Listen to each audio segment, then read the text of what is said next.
საქართველოს ფინანსთა სამინისტროს მომსახურების სააგენტო დღეისათვის აცხადებს 8 ვაკანსიას. აქედან 5 გვაქვს ქალაქ თბილისში, 2 გვაქვს სამტრედიაში, 1 კი ბათუმში. ქალაქ თბილისში გვაქვს პირველი ვაკანსია, IT სპეციალისტის ვაკანსია. აუცილებელ მოთხოვნებში არის მინიმუმ 2 წლიანი გამოცდილება და პროგრამული უზრუნველყოფა სრულიად სამსახურის. ასევე გვაქვს ლოჯისტიკის სამსახურში მთავარი სპეციალისტის ვაკანსია და სპეციალისტის ვაკანსია. ასევე თბილისში გვაქვს 2 კონსულტანტის ვაკანსია. ეს იქნება მუხიანის ბაზაზე არსებული დიდი მაღაზიის გამყიდველი. სამტრედიაში გვაქვს 2 ვაკანსია. ერთი არის მაღაზიის მენეჯერის ვაკანსია.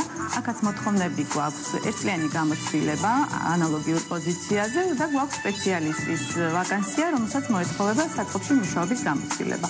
ასევეა ქალაქ ბათუმის ვაკანსია. სჭირდება გამოცდილი პროფესიონალი, რომელსაც აქვს ნამუშევარი სასაწყობე მეურნეობაში. საბუთები მიიღება 4 ოქტომბრამდე.